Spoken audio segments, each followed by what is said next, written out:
Alright, it is time to get into the Miami GP observations, and it has been quite the interesting Grand Prix. It's been quite the interesting weekend, quite frankly. And the circuit, okay, I'll drop my opinions on the circuit in the first bit of this. But it really has been quite an interesting weekend. A lot of key data points have emerged, let me say. But anyway, let's get into it. So, first observation is that it's a really commanding drive from Verstappen. I mean, hate him or love him, you gotta just put your hands up on this weekend, because after Friday with first with the gearbox replacement, and they say it was precautionary. Okay, we'll take that at face value. But first there was the gearbox replacement after he bumped the wall coming out of that complex of corners. What should we call that complex of corners? I'm going to call it the Miami complex, but anyway. He first had the gearbox change coming out of that, and then when they actually put the car together again for FP2, it was an assembly issue and it caught fire. He couldn't even steer.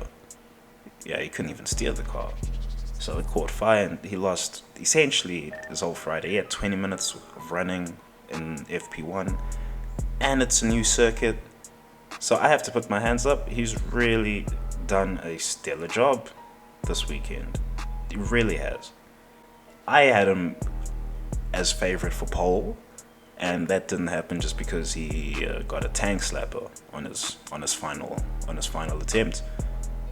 But I'm pretty sure if that lap went through, he was going to be on pole. But anyway, come race day, he flies around the outside of Sainz at the start, and after that he's just he's really driving his own race. Yeah, he's had to overtake Leclerc, but it wasn't really a contest at any point because he was just that much faster on the day. So really commanding drive from Verstappen off of a difficult weekend. So he can only get credit for that. That's first observation. Next observation, Mercedes have topped another free practice session, and it's an interesting data point. I will give it that. Mind you, sincerely, I was still not expecting any sort of different outcome with the rest of the weekend. But it is an interesting observation, because what them topping free practice here again means, or a free practice session at the least, especially at the start of the weekend, what that tells me is that, before everyone gets aggressive on their setups, lowers the ride height just a little more, that Merc perhaps have the fastest car when everyone is running a conservative setup. Now, of course, that's not going to be what everyone runs for the season at all. But it is worthwhile to note that, if there were to be a minimum ride height restriction, Merc might find themselves having the fastest car. Of course, I don't see any minimum ride height restriction coming in. That would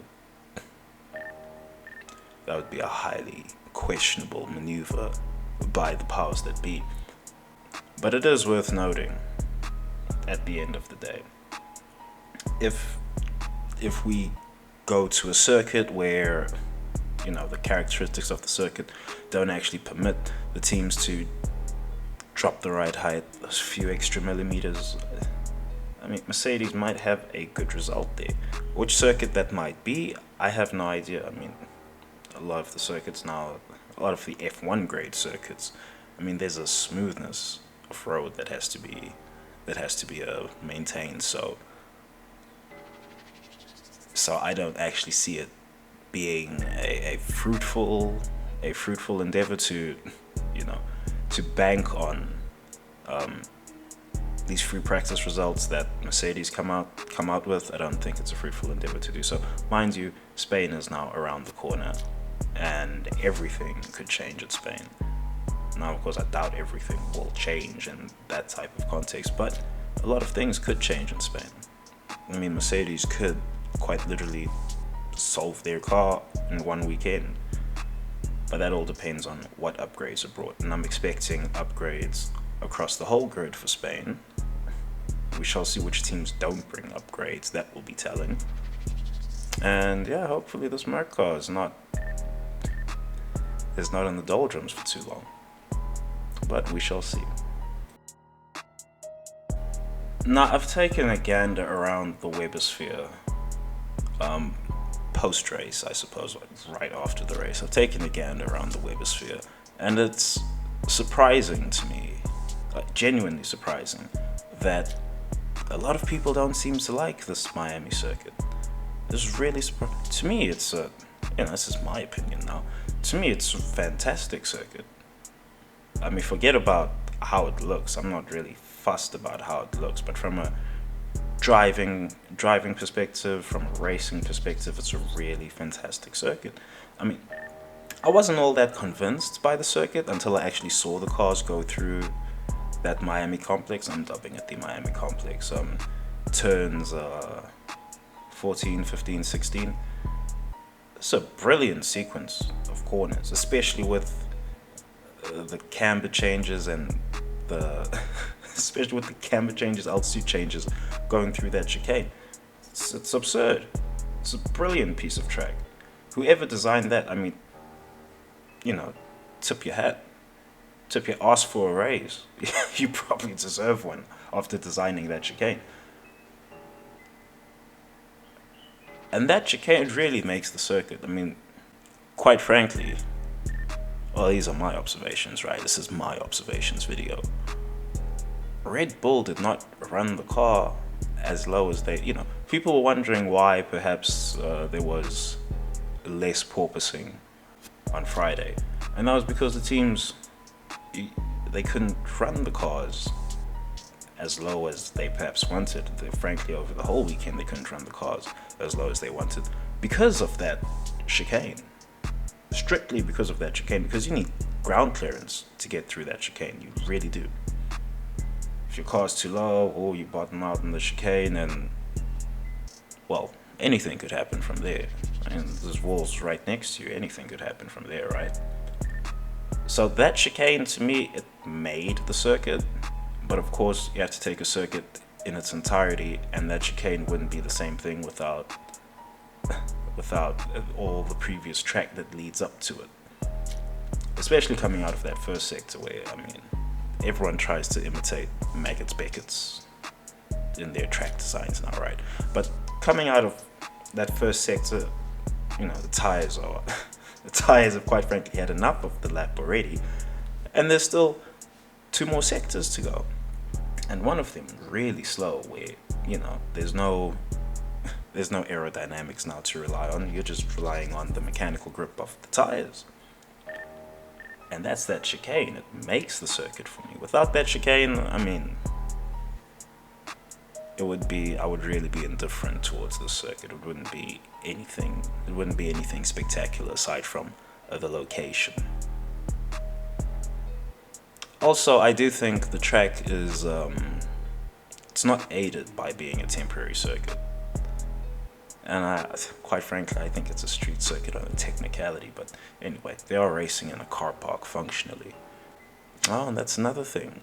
The way we've gone from racing in a car park in Vegas, Caesar Casino, and this Hard Rock Stadium race is also a car park race, and well, track design has certainly come a long way if this is what they can transform a car park into nowadays. But I'm of the opinion the circuit would be aided by just being a permanent circuit with real asphalt. They use temporary asphalts, of course, and some weird ass glue to actually keep the circuit together. A different story there. But from a racing perspective, it's a fantastic circuit. If it was permanent asphalt there, I mean, I'm pretty sure this would be a fan favorite. Matter of fact, I'm actually pretty sure after next season's race at Miami, it's gonna be a fan favorite circuit. It's probably gonna experience a bit of a Baku syndrome. Mind you, there was a lot of overtaking at the inaugural Grand Prix here. the inaugural Grand Prix I'm talking about is this Miami Grand Prix, but there was a lot of overtaking here. But I'm expecting it to have a Baku syndrome type of thing, where the inaugural Grand Prix there, people are kind of skeptical about it, and the racing isn't what they expected. I mean, quite frankly, I have to give all the drivers credit. No one made any mistake in that Miami complex. No one seemed to make any mistake there. It was fascinating. Because I mean, watching in free practice, I was really expecting a lot of overtaking opportunities to be generated by that chicane and drivers making mistakes in there. And then all the drivers went full robo driver for that section. They just never made a mistake in there. They made mistakes in other parts of the circuit, but not through that chicane. I'm pretty sure that will change for next season. There'll be, some drivers will be a little braver through there, take more risks, go a bit faster. But yeah, I'm expecting a Baku syndrome with this Miami Grand Prix. And that means I'm expecting next year's race there to perhaps have too much overtaking. But we'll just have to see when we get there. It's a whole year away. I also want to add that just on account of the track's nature, it's a very technical circuit. So really, what one would expect, I mean, if all things are even between drivers, right? What one would expect is that the teams finish in car order.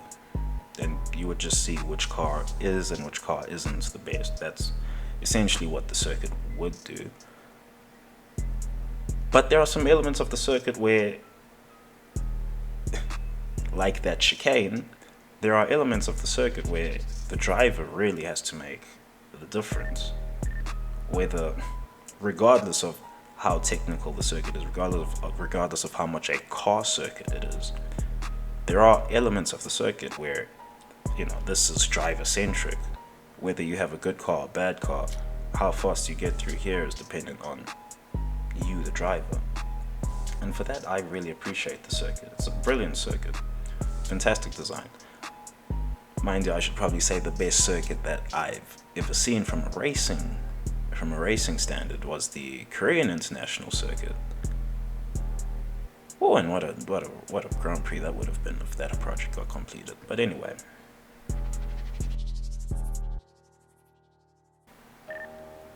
Alright, next observation.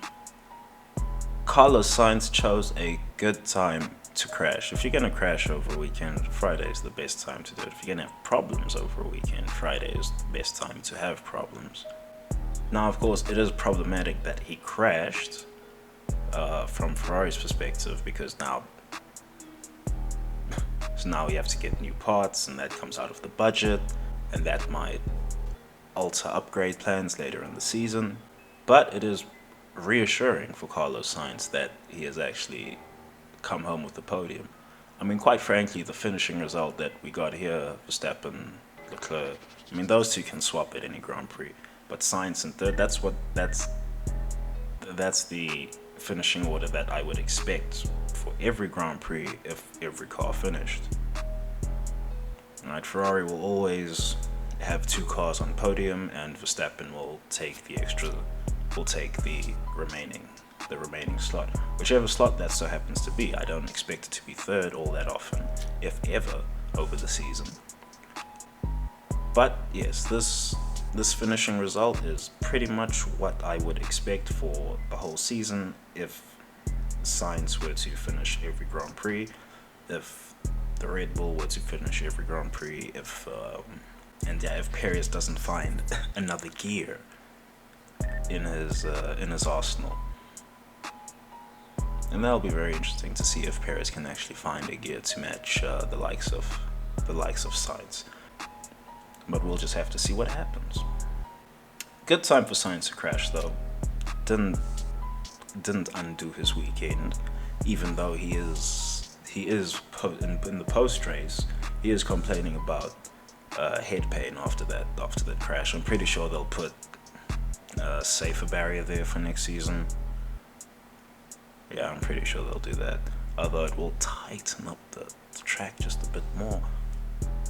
But that's not a problem. They are advertising it as a street circuit after all. Mind you, there is an entrance road there, so they might have difficulty with placing that Anyway, good time for Sainz to crash. Good result at the end of the weekend. This is the type of result that I expect for the whole season for him. Unless he finds another gear in there, much like Perez. Unless he finds some extra gear in there and actually gets on even footing with the likes of Leclerc and Verstappen. But I'm not expecting that to happen. We'll see if it happens, but I'm not expecting it. Anyway. Alright, so Karun Chandok, I'm gonna just call him Karun for the rest of this take, but Karun, he made an observation, I believe it was lap 5, somewhere around there, because he was listening in on team radio for the race. That was his job on commentary, and he made an observation that Ferrari were coaching their drivers on tire management. Now, why would that be? Well, I can understand Leclerc being coached on tire management because he, interestingly enough, he didn't run the medium tire on Saturday at all, over the whole day. He was doing quali runs the whole day, quite literally the whole day for Friday. Not Friday, what am I saying? For Saturday. He was doing quali runs the whole day. Soft tires exclusively. So, from Leclerc's perspective, he wouldn't have had a full wealth of knowledge on the medium and hard tires, so I can understand him being coached on that. Although, at the same time, I can't understand coaching drivers on tire wear, but I digress. And what that means is Sainz did the grunt work in terms of getting the team knowledge on the medium and hard tires. Well, no one actually ran the hard tires in free practice, but no, that's incorrect. Norris did. Someone else might have, but they weren't particularly popular in free practice. But yes, that is quite interesting. This might be a gambit that Ferrari actually used for the whole season, where okay, we'll get Leclerc on pole by giving him maximum knowledge on the soft tires, and Sainz will just do the donkey work in terms of finding out how the medium tires wear out, how the hard tires wear out, and they'll just shift knowledge to Leclerc as the race unfolds. But anyway, we'll just have to see what exactly happens with that. It's very interesting the way Ferrari are playing this season. Very interesting.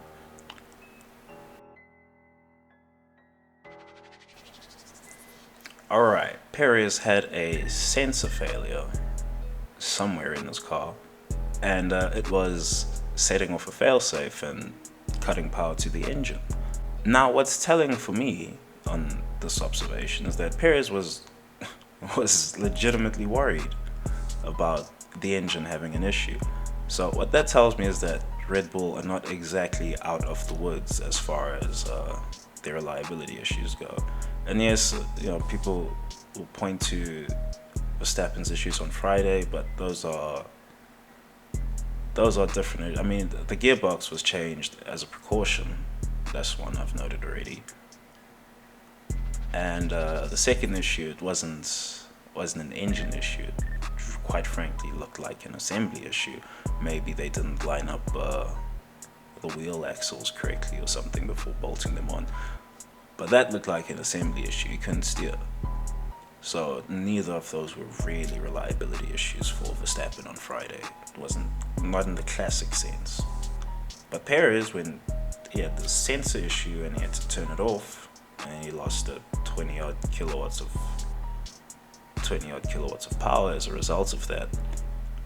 But before he actually got it sorted, he dropped a lot of time to Sainz while he was getting that sorted, and he was genuinely flustered on the radio. He was undoubtedly worried that the engine's about to go pop, and we're about to +1 on our DNFs again for the season.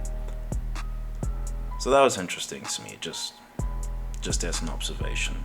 I don't think there's much more that can be read into that outside of At least Perez is still scared of reliability issues. Verstappen seems to be quite sick of them after Friday, but anyway.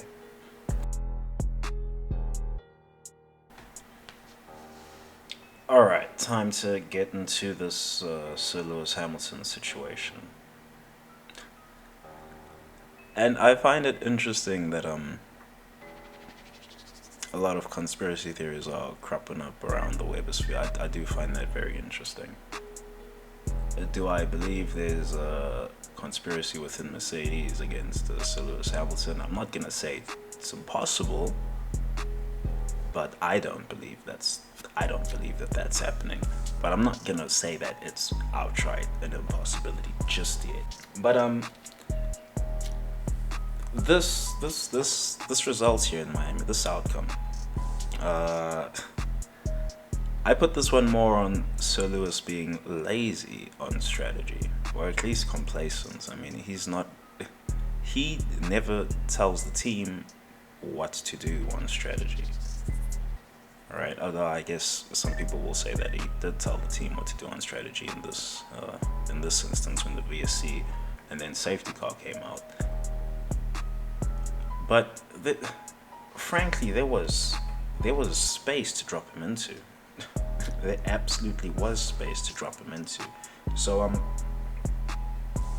I've made some notes here, I suppose.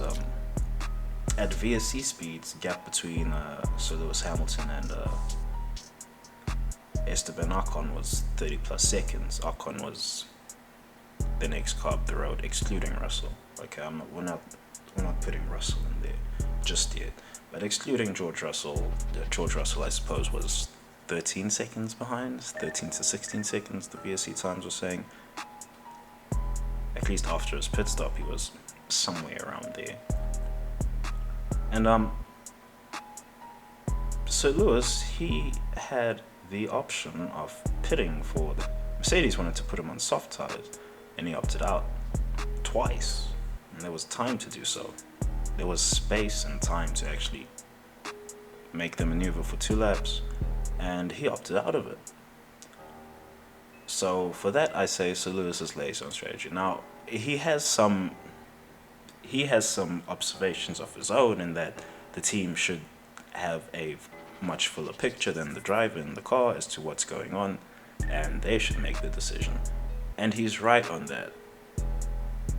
But you also have to understand that Mercedes they haven't had to do strategy hijinks type of thing. For years they've been at the front, at the sharp end of the grid, and when you're at the sharp end of the grid, you don't really make gains by doing a strategy hijinks. You just don't. You don't make gains by all gambling on the strategy. That's not how the sharp end of the grid works. That's how the midfield and the bottom of the grid works, right? And George Russell, he's come from the bottom of the grid, so running super long on the first set of tires, whatever they might be, hards, mediums, softs, whatever they might be, but running super long on the first set of tires, this is something George Russell is used to doing, and he's quite frankly also used to, we got to gamble on safety car in order to make our bread this Grand Prix. He's used to that. He's had to do that to make any type of gains for all the years that he's been at Williams, because the car has never been a fast race car. It's still not a fast race car at Williams, mind you.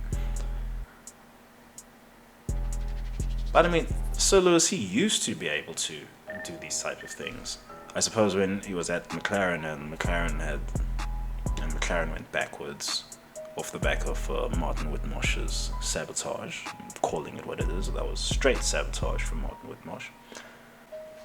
But I mean, Sir Lewis has not had to do any type of strategy games or strategy gambles, should be called, not games I suppose, but strategy gambles. He hasn't had to do any of that for years now. For years. And let's look at what happened when Leclerc pitted and Verstappen reacted to him pitting. There was no strategy hijinks there. It's just, okay, our opponent has pitted, we have to respond and cover off an undercut or an overcut, whatever it might be. We got to cover that off.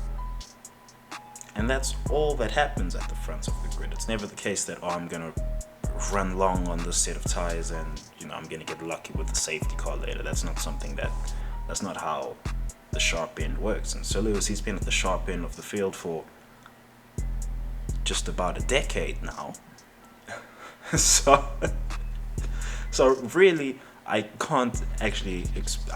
shouldn't really be expecting him to, have these strategy games in mind, these strategy gambles in mind. I shouldn't really be expecting him to do that. But, you're 7 championships in at this point. We know it's 8. We could argue 10. But you're all these championships in right now. You're the best driver of all time, certainly the best one driver of all time by now. And quite frankly, you had to be more commanding on the radio to the team. Now, of course, Sir Lewis, he opted out of pitting. He knew he was going to lose track position to George Russell. It's not like the result is a surprise in any type of way, considering how the race played out. But the option was there to pit, get onto softs, and then go up against Russell and Bottas on his soft tires versus Bottas's, I don't know how many laps old his tires were by that point, 30 odd, I suppose, versus Bottas's 30 lap old tires and George Russell's mediums.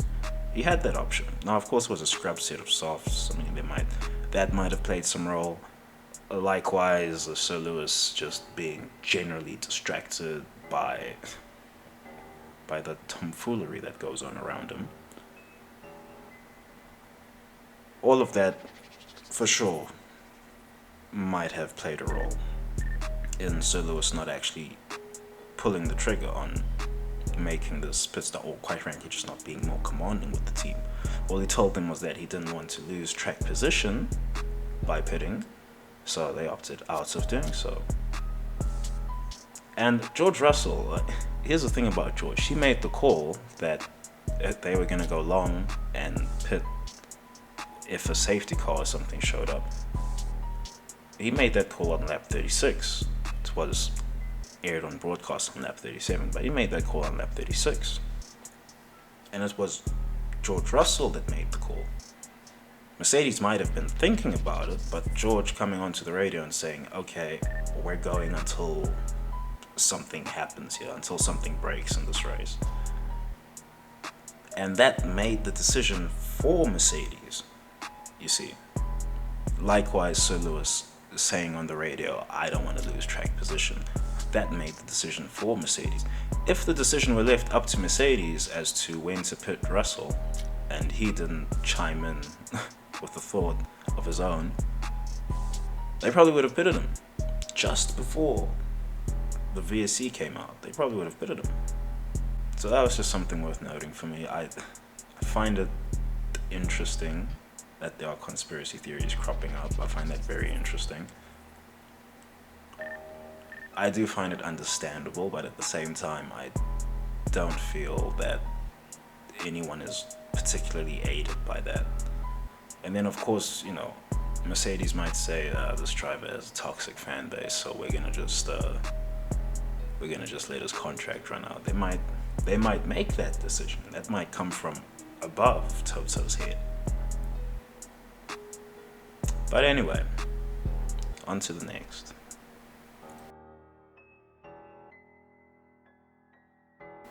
Alright, so Fernando Alonso, he's had an adventurous Grand Prix, we can call it.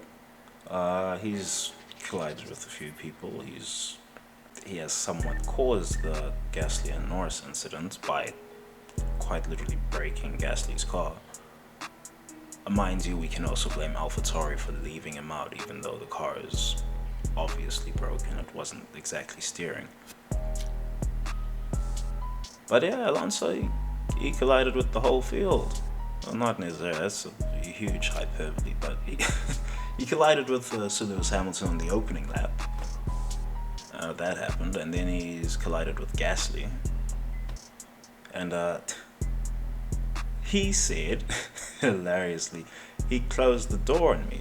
Brundle was on form this weekend. I gotta give it to Brundle.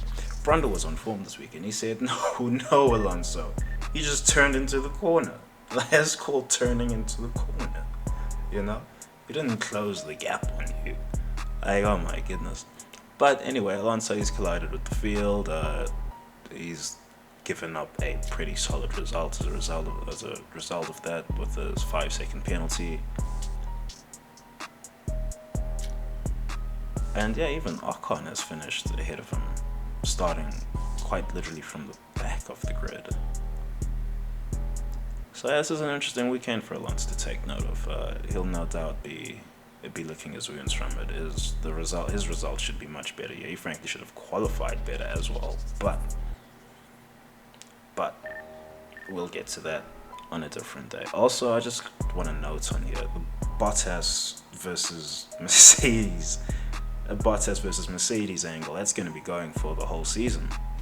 Well, unless things change that dramatically in Spain, but I'm expecting Alfa Romeo to also bring upgrades to Spain, so it should kind of level out everything. But Bottas versus Mercedes, that's going to happen all season, the whole season. Every single Grand Prix, it'll be, Mercedes, Bottas, or Bottas, Mercedes. It's going to be one of those. I say every single Grand Prix. I don't think it'll be every Grand Prix, but it will feel like every Grand Prix. It'll be most of the Grand Prix of the season. Anyway.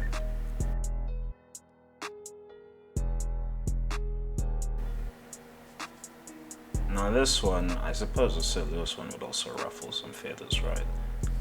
But this one is probably also going to ruffle some feathers. I should have said this is going to be a spicy observations, but Lando, he was lazy on getting past Gasly. He was absolutely lazy. Like, that's the bottom line of it.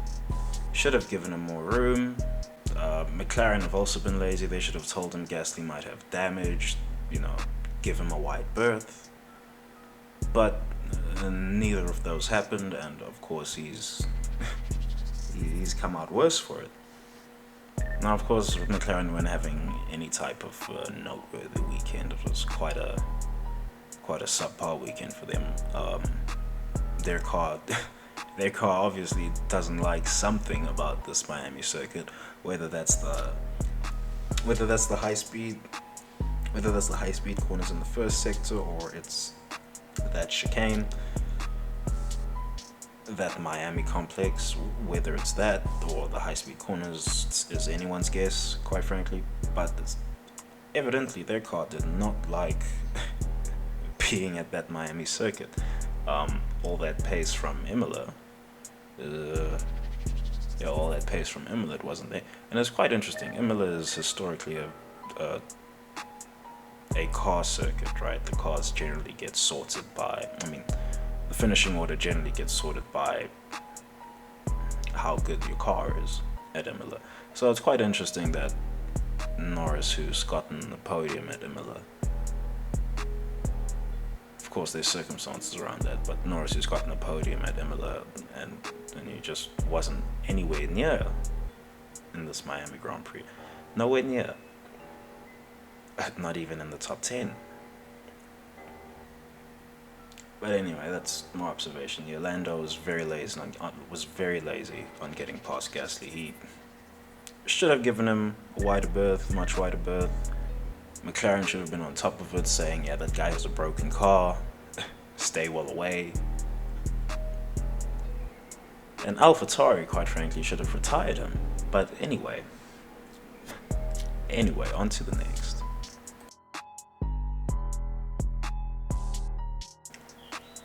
Alright, so the German fraternity, they've had it coming together.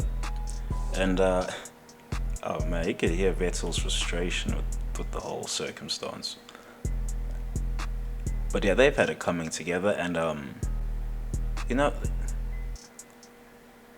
of course we do have to give baby Schumacher, the year off, because this is historically how he progresses through through Formula. And what I mean by that is when he gets into a new formula, generally the first year he's not particularly good at it. But reassuring for Mick Schumacher in regards to this Miami Grand Prix is that he was right next to Magnussen pretty much all Grand Prix. So there is that, that's reassuring. But he's had a collision. And it's frankly all the blame is on him for that collision. And he's taken out Uncle Vettel, so so it's been a difficult weekend for Mick Schumacher. It's been a frustrating weekend for Sebastian Vettel, and Brundle, he was on form this weekend with the commentary. Again, I gotta say that's coming later. But Brundle, he drops a quotable. This is why you can't have friends in Formula One. And you know, I really couldn't argue with that. It wasn't anything that was open for argumentation. It was just like, okay, yeah, you're probably right. Going by, you know, what the circuit has just produced for us. Yeah, you're probably right in that. You can't have friends in this Formula One thing. Because at any instant, it might be a friend taking you out the race, and now you gotta maintain your composure. But Vettel, I know, like Vettel, I get this vibe around Vettel that he's kind of there just to nurture this baby Schumacher.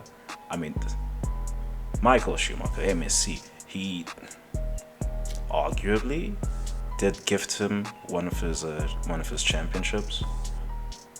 There's a Brazil Grand Prix somewhere in there.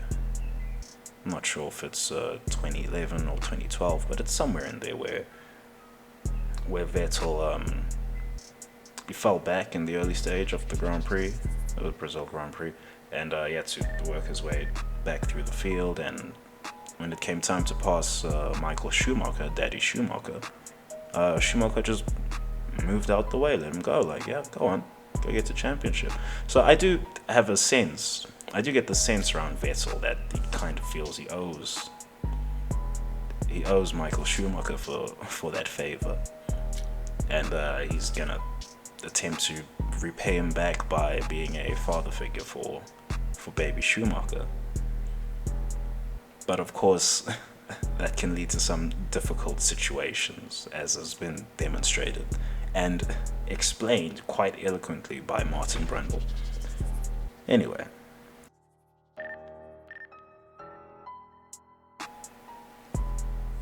Now, Ferrari did bring upgrades to Miami.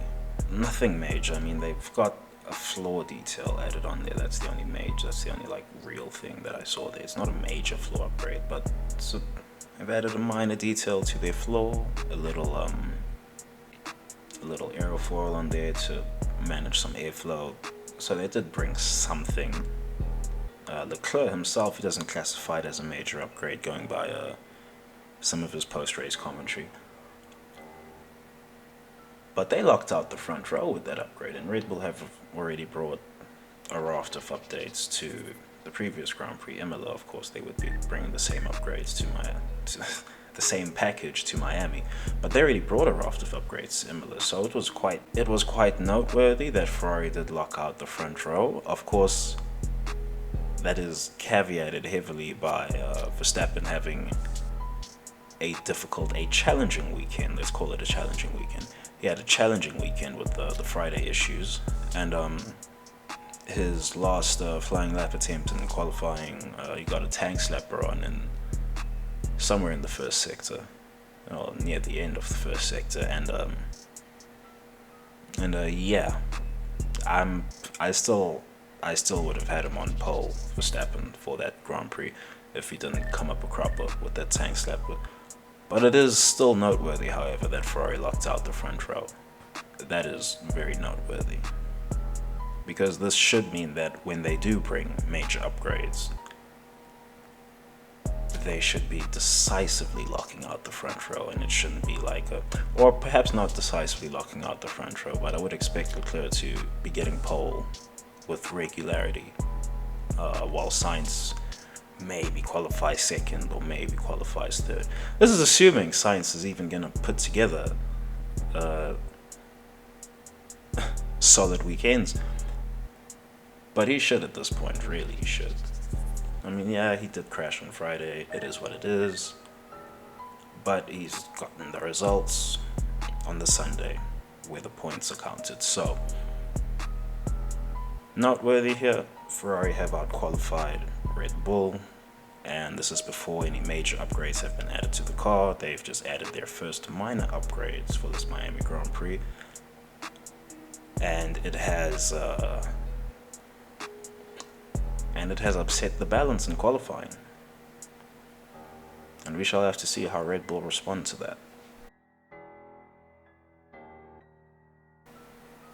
Ocon has put on a fantastic recovery drive. I have to make this observation. It's going to be a short one.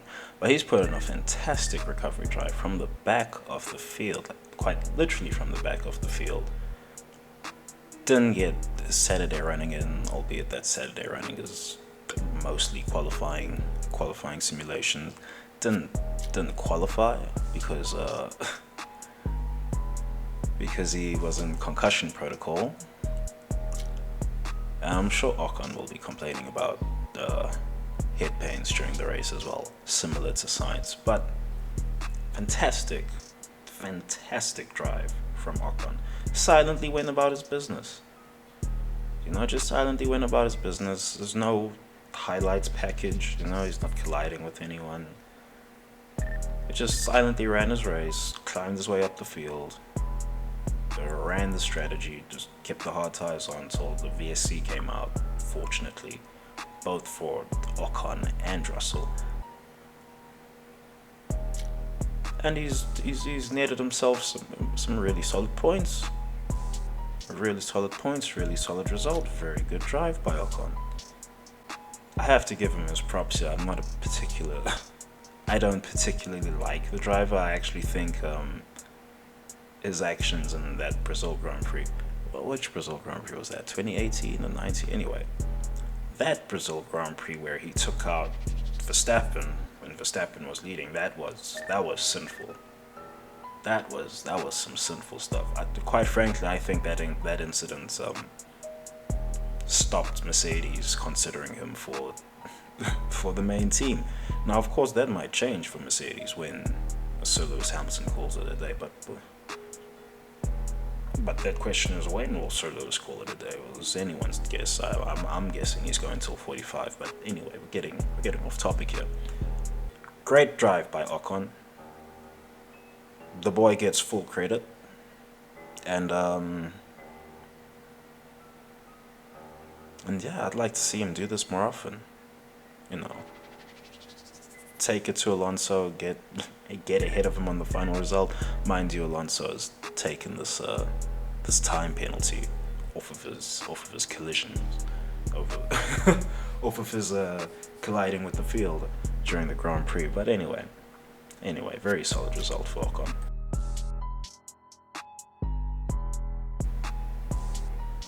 Martin Brundle, he was on form. Hopefully, he's now had a bit of his sanity restored after this Abu Dhabi situation where he was just caping for Verstappen and Red Bull. Hopefully he's had some of his sanity restored, seeing Red Bull have the fastest car and Verstappen just win every Grand Prix that he finishes. That's a very interesting stat for the season. That Verstappen has won every Grand Prix that he's finished. That's a very interesting stat. But Brundle's on form. Some of his quotables, he hopes Merc get their issues fixed soon. Yeah, I suppose we're all in agreement with that. Can't be friends as F1 drivers. That's that's a key quotable. That one. Can't be friends as F1 drivers. Ooh, that one just has so much depth. You can unpack that one forever. I mean, quite frankly, Sir Lewis Hamilton and Nico Rosberg are a perfect example of that. You can't be friends as F1 drivers. I mean, they were friendly before they got into the same team, right? I mean, they were... When Sir Lewis Hamilton got a win, I believe it was Bahrain. Yeah, it was Bahrain. Bahrain, which year? I forget which year. Rosberg's debut, I suppose. But anyway, when Rosberg got his first podium and Sir Lewis Hamilton got a win, they were hugging each other in the cool-down room. They were the best of buds back then. But Brundle, he's dropped the perfect quotable. He can't be friends as F1 drivers, and I suppose Sir Lewis and Nico, they learned that the hard way as their careers went on.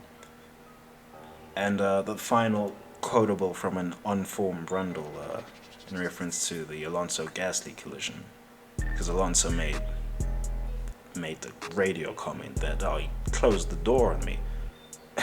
And Brundle, he just said, no, that's called turning into the corner. He was on form this weekend. Give us more of this, Martin Brundle. Forget that Abu Dhabi Brundle. Put that guy away. That guy is sinful. But this Brundle, we can work with this Brundle all season long. Will he actually maintain that form? We'll have to see. So anyway, that's been the GP observations. Thanks for watching, and peace.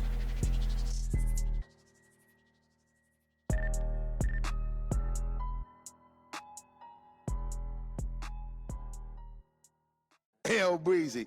Let me show you how to keep the dice rolling when you're doing that thing over there. Hey. Let's go! Cause I'm feeling like I'm running and I'm feeling like I gotta get away. Better know that I don't and I won't ever stop. Cause you know I gotta win every day. Go! See, they really wanna pop me. Go! Just know that you will never flop me. And I know that I gotta be a little cocky. Go! You ain't never gonna stop me. Every time I come a nigga gotta set it, then I gotta go and then I gotta get it, then I gotta blow and then I gotta shut it. Any little thing a nigga think that he be doing, cause it doesn't matter, cause I'm gonna dead it. Then I'm gonna murder everything and anything about it. Boom, about a bing. I gotta do a lot of things to make it clearer to a couple niggas that I always win and then I gotta get it again and again and again. And I be doing it to death and now I move a little foul. Nigga better call a rap and everybody know my style. Niggas know that I'm the best when it comes to doing this and I be banging on my chest and I bang in the east and I banging in the west and I come to give you more and I will never give you less. You will hear it in the street and you can read it in the press. Do you really wanna know what's next? Let's go. See the way we on it and we all up in the race and you know we gotta go and try to keep up with the pace and we struggling and hustling and set it and to get it and we always gotta do it, take it to another place, gotta taste it and I gotta grab it and I gotta cut all through this traffic just to